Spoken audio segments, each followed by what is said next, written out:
Hey guys, welcome back to my channel. Today's video is going to be a short tutorial on the waist knot. This is usually used in needlepoint. At least that's where I first learned how to do it. When you are starting stitches or starting actually your first stitching on the canvas and there are no other stitches around it to anchor your threads, you need a way to start.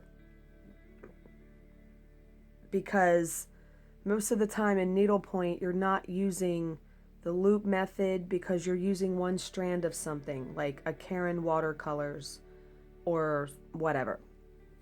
But this can also carry over to cross stitch, and I use it quite a bit when I am starting a stitch using variegated threads, because with variegated threads I do not use the loop method to start. I am using two separate strands. Excuse my coughing. I'm still sick but feeling much better today. Okay, the first thing I do, I have my two strands already in the needle. I tie a knot in the end. You don't need a real big knot, you just need something that's going to sit on the top of your fabric. So I figure out where I'm going to start. Now I'm going to be stitching a leaf. So, you know what? Maybe I'll actually try to show you the pattern. Okay. I'm going to be stitching this leaf right here. So I'm going to count up, because here I did beads. I'm going to count up, and I'm going to do this row of stitches right here. Okay? So if I count up, over 1, 2, 3, 4. Over 1 from the bead. Wait a minute, let me make sure I have this right. And then up 4. 1, 2, 3, 4. I'm going to put my needle in the front where I'm going to do my first stitch. No, I'm going to put my needle on the front. I'm going to pull it through till the knot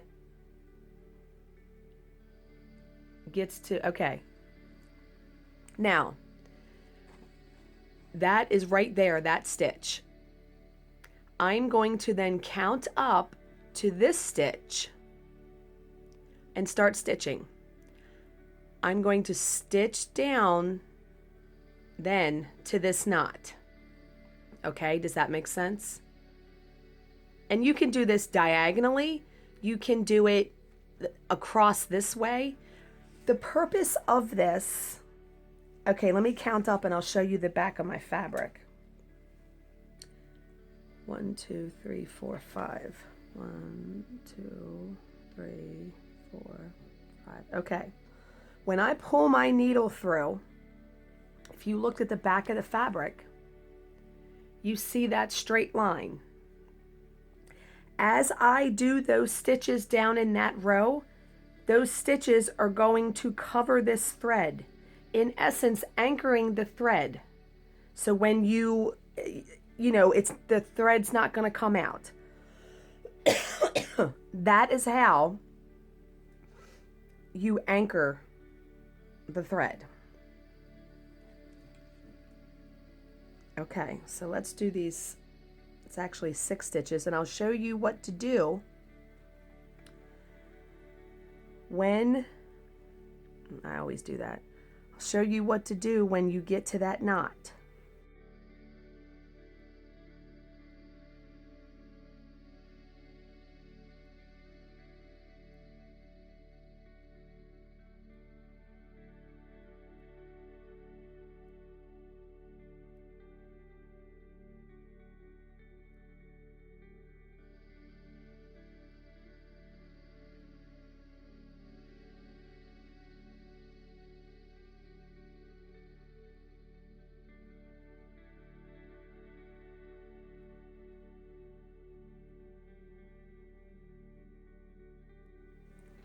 okay, I am to the knot, because in essence, I need to put a stitch here, right? Instead, what I'm going to do before I put that stitch there, now I leave a tail long enough that I can grab it and pull on it.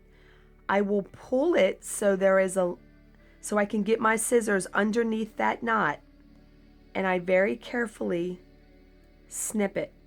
Snip the knot off. You see there's nothing there. And then I will go ahead and do that next stitch.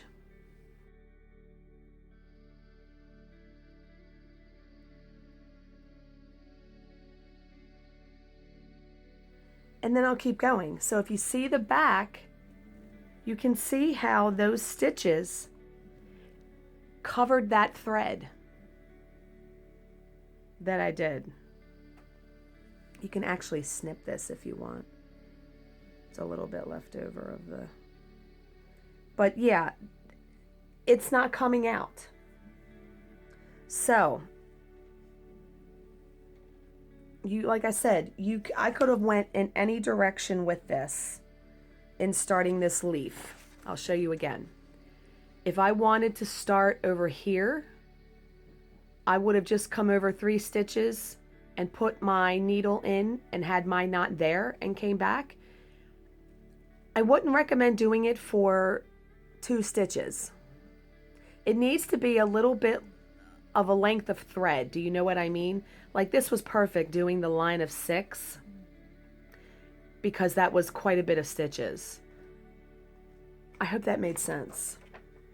But yeah, I really enjoy the waist knot because it works. It anchors your thread and nothing's coming out. So that's it for today's video, guys. As always, if you have any questions, please leave them in the comments section below, and I will answer them to the best of my ability. Thank you for watching and subscribing, and I will see you in my next video. Bye, guys.